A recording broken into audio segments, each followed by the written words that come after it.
El tema que nos ocupa para hoy es la presidencia de Guadalupe Victoria, que como bien sabemos fue el primero en su cargo. Lo ocupó primero de una manera interina en 1824 para después ya ser presidente legal de abril de 1825 a 1829. Vamos a recordar los temas previos a este mandato de Lope Victoria. Vimos hace unos días el tema de la Carta Magna de 1824. Esta constitución señala varias cosas. Primero, tenemos entonces 19 estados, 5 territorios y un distrito federal. Otra de las leyes sancionadas en esa Carta Magna es que la única religión es la católica. Otra de esas leyes divide los poderes en ejecutivo, legislativo y judicial. La preeminencia política recaerá no en el presidente de la República, sino va a ser en el Congreso. Esa va a ser una cuestión muy polémica. Las elecciones para presidente, cargo que sería por 4 años, que también tenemos la figura de un vicepresidente, sería a través de las legislaturas locales, donde se van a proponer a los participantes del primer lugar, cosa muy divertida, muy curiosa para nosotros en el siglo XXI. Primer lugar de esas elecciones indirectas por medio de las legislaturas locales, o sea, los congresos locales, sería el presidente.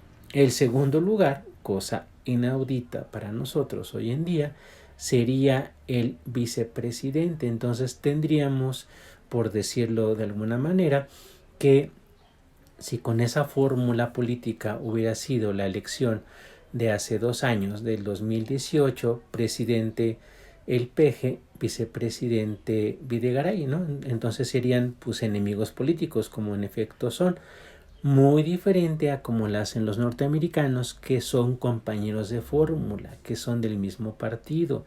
Recordarán también que esa forma del vicepresidente en Latinoamérica pues, ha causado pues mucho resquemor, porque otro de los episodios donde un vicepresidente se levanta en armas lo tenemos o se rebela contra el presidente en turno hace unos pocos años con Dilma Rousseff, cuando su vicepresidente pues, la quitó del puesto.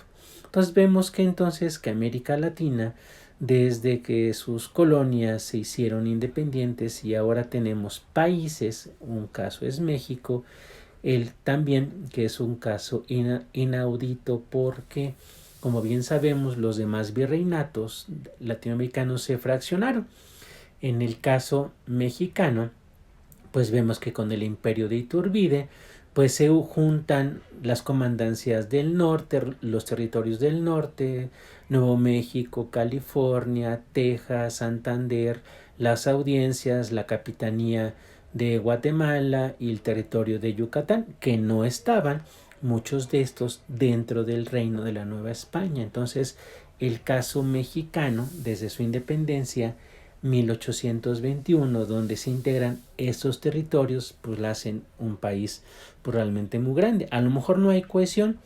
Ya vimos también que el imperio de Iturbide pues dura muy poco, del 21 al 23, y en este año de 23 pues Iturbide se exilia, y vemos que, como dijimos en otra clase, que tenemos un Congreso mexicano con mucho poder, donde los diputados pues van a tener en el segundo Congreso Constituyente del 23 la facultad de sancionar una nueva constitución.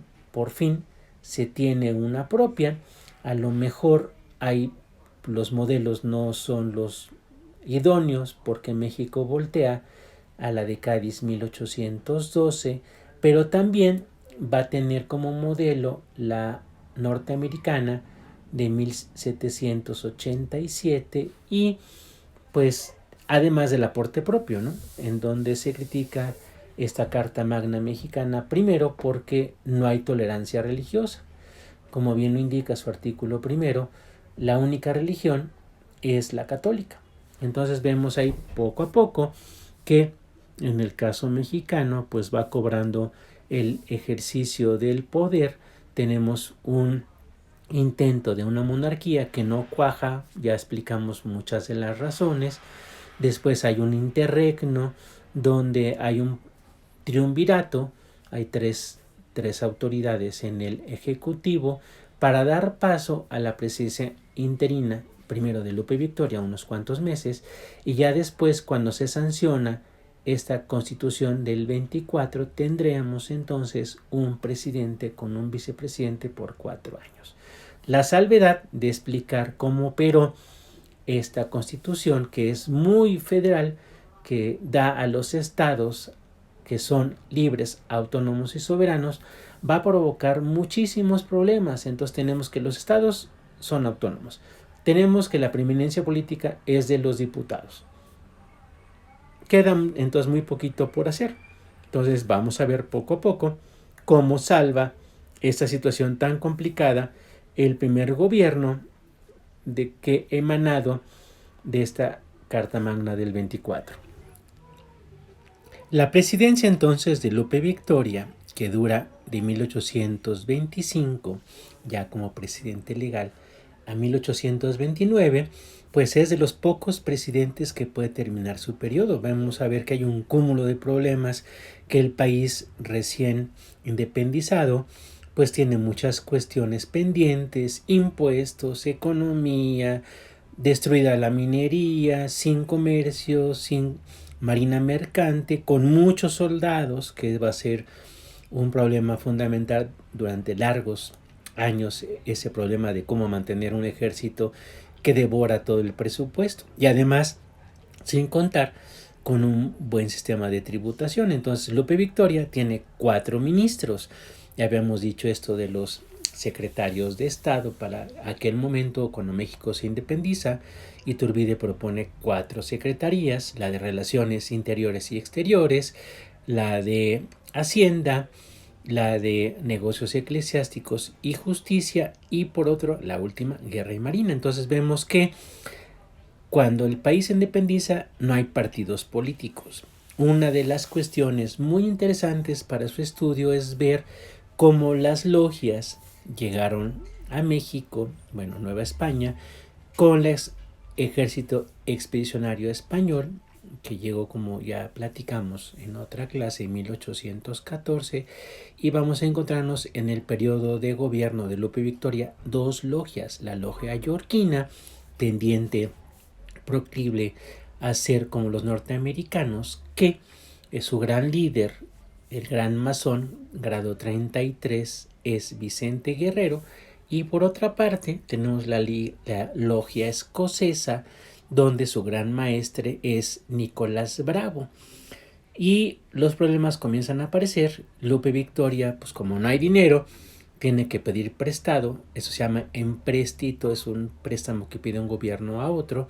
Los británicos le prestan a México 15 millones de pesos, solamente le entregan 7, pero los intereses van a ser sobre todo el monto total de esta operación. Bueno, ok.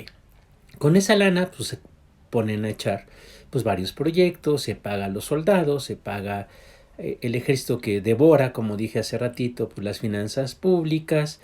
Y en el tema de la independencia, por fin logran echar del último bastión allá en Veracruz, San Juan de Ulúa, al último reducto que está ahí de tropas españolas. Bien, entonces ya con eso se consolida, compran varios barcos con ese dinerito que se tiene. Y en el ámbito de la política interior, como hace rato dejé ver, que hay problemas entre el vicepresidente y el presidente porque no son de la misma afiliación política, aunque los dos fueron insurgentes. En Tulancingo, 1827, se levanta en armas contra el gobierno. Cosa curiosa, Nicolás Bravo, en su papel de gran maestre de los escoceses, pero también fungiendo como vicepresidente mexicano. Ya tenemos ahí un problema. La bandera es que no quieren que siga molestando, por como ellos decían, el embajador norteamericano Poinsett, que tiene gran ascendente en la logia yorquina. El presidente Victoria pone al frente de las tropas del ejército al general Vicente Guerrero, que habían sido compañeros de armas estos tres. A ver, recuerden, con Morelos, sus lugartenientes, además de Galeana, era también Nicolás Bravo, ahí lo tenemos, Lupe Victoria, lo tenemos como presidente, y Vicente Guerrero. Ahora tienen para el año de 27 diversos papeles, y en este papel, esta tragicomedia mexicana, pues vemos que el gran maestre de los yorquinos, Vicente Guerrero, pues le da sus cates, le da sus buenos coscorrones a Nicolás Bravo, pierde Bravo, se tiene que exiliar. Realmente la pena que le iba a tocar es la muerte, pero vemos que la transmuta Lupe Victoria y lo perdonan. Entonces, estas logias, al no haber partidos políticos, pues vemos que con esta batalla de Tulancingo 1827, la logia escocesa pues prácticamente pierde a sus cabezas, a sus líderes, dejando a la yorquina pues libre para contender en las futuras elecciones presidenciales de 1828 para tomar posesión como presidente 1829. Entonces los yorquinos tienen el camino libre prácticamente para contender entre ellos y pues ser presidentes de la República. A ver, recapitulando de este tema, estamos viendo el tema de la presidencia de Guadalupe Victoria, que es un insurgente, que estuvo con Morelos, después estuvo muy activo en las costas veracruzanas, se une al plan de Iguala, después se rebela contra Iturbide, es muy cómplice con Santana, y para 1825, conforme a la Constitución del 24, es presidente. Termina bien su periodo, son 4 años, la elección, como hace ratito les mencioné, es una elección que ahora ya no se hace, sino que es por votación directa, pero de los miembros de cada legislatura local, o sea, de los congresos locales. Entonces vemos que este Lupe Victoria pues tiene pues mucho que hacer, es un presidente que se ha considerado como intermedio entre las logias que realmente son poderosas, las logias masónicas que han llegado al país al carecer de partidos políticos, pues son los que realmente dentro de sus luces, que así se llaman, discuten de política, proponen, hay propuestas muy interesantes sobre cómo federarse, que algunos son proclives a la república, otros a un sistema central. Ya nadie habla de la monarquía, por lo menos por un tiempo, como bien sabemos. Agustín Iturbide pues lo echaron del poder de una manera espantosísima, y cuando regresan el 24 pues lo fusilan. Entonces vemos que Iturbide pues ya cayó de la figura política. Ahora el papel donde se menciona que la independencia realmente se logra cuando Lupe Victoria, que es insurgente, es presidente. Bien, la problemática. México tiene que enfrentar pues la escasez de dinero. Piden prestado. Inglaterra le da un dinerito que solamente pues, le dan la mitad, pero los intereses son por el total. Afianza la independencia. Ya sabemos que España no reconoce la independencia mexicana, sino lo va a hacer mucho tiempo después. Entonces logran echar el último reducto español de San Juan de Ulúa, donde México pues compró varias embarcaciones chiquitas para poder bombardear esa fortaleza que ustedes algunos ya conocen, pues que está ahora dentro del puerto de Veracruz.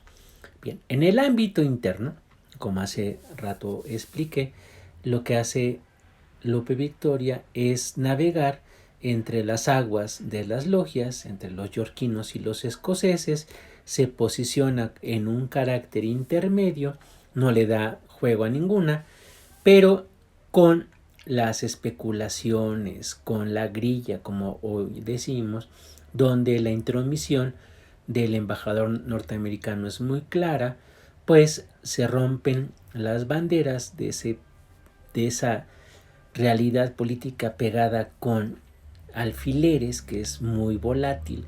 Entonces va a haber un levantamiento, cosa inaudita que el vicepresidente se levante en armas contra el presidente en funciones. Cae en la batalla de Tulancingo la facción escocesa, que es dirigida por Nicolás Bravo.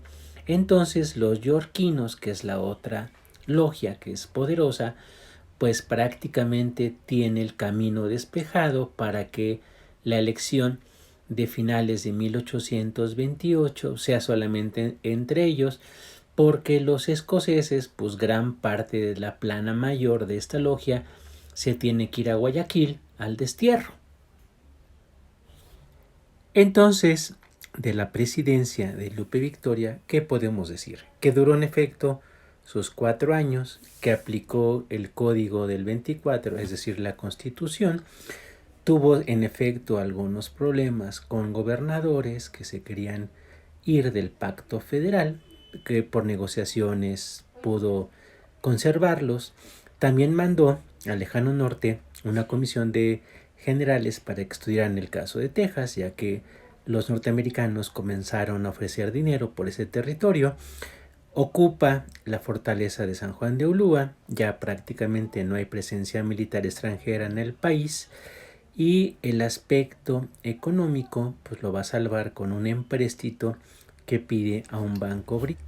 Y con este dinero que tiene, que son 7 millones y tantos de pesos, pues crea un fondo para la inversión pública, va a tratar de sacar del atolladero las minas, va a tratar de hacer un banco de inversión, no lo va a lograr, pero lo que sí tiene es suficiente dinero para pagar a los soldados. Recuerden, en política la lana es fundamental. El dinero pues compra conciencias, compra voluntades, y lo más significativo de esto es que también compra lealtades. Entonces, prácticamente fue un político importante. Su presidencia pues logró consolidar lo que sería una república federal. No se tenía pues ninguna experiencia sobre cómo debería de comportarse un presidente de la república. Es una experiencia inédita para el caso mexicano. Lo logra bien. Es un presidente muy bien posicionado dentro de la historia patria, porque pues supo capotear las tormentas políticas entre las logias, las ambiciones de las potencias extranjeras que también se dejan ver, donde pues, los norteamericanos, como siempre, han pedido que se les venda territorio. Ellos están muy acostumbrados a eso porque pues compraron Alaska, compraron la Luisiana, en fin. Y la sucesión presidencial, eso sí va a ser algo digno de una telenovela mexicana, porque lo que vamos a ver, como hace rato mencionamos, es que los yorquinos van a ser los únicos de la escena política. La elección entonces se verifica 1828. Tenemos dos opositores, dos contendientes. Por un lado, Manuel Gómez Pedraza, y por el otro, también el yorquino Vicente Guerrero. La elección de las diputaciones locales le da el triunfo a Gómez Pedraza. En la capital pues se enojan muchísimo los seguidores de Vicente Guerrero, hacen todo un borlote, hay un motín en la Ciudad de México, en los cajones donde ahora está la explanada, la plaza de armas. Ahí había un comercio importante, lo saquean, pues la gente se espanta muchísimo. Vemos que Gómez Pedraza se esconde en un convento, ya no sale, y el Congreso General mexicano toma ese problema como qué hacer con esa bronca de que pues, la elección no les gustó. Y entonces tenemos algo muy curioso que ya ha pasado. Entonces el que queda electo como presidente pues no gobierna. Para muchos es el primer gran fraude mexicano, para otros esa elección, que es la segunda con la Carta Magna del 24, pues realmente ahí se echa por tierra lo que pudo haber sido consolidar un proyecto pues muy a la mexicana, unas reglas muy a la mexicana. Entonces pues como la elección no fue del modo de Vicente Guerrero, pues hace, como dirán por ahí, hace su berrinche, hacen una sonada, un motín, el Congreso también general, para muchos ya dije que estaba fuera de su jurisprudencia, logra conciliar los intereses y decide este Congreso mexicano sancionar que entonces el presidente para 1829-1833 sería Vicente Guerrero. Así termina entonces el periodo de Lope Victoria, pues a lo mejor con un mal sabor de boca, porque hay un fraude electoral o hay una manipulación del electorado donde interviene el Congreso mexicano y señala que el presidente entonces para el siguiente periodo sería Vicente Guerrero. Bien, ahora van las recomendaciones. Me encantaría que buscaran, hay un escritor muy padre, un literato mexicano que le gustan los temas de historia, que se llama Eugenio Aguirre. Tiene una vasta producción literaria y yo les recomendaría que buscaran, por favor, para leer la novela que se llama Victoria.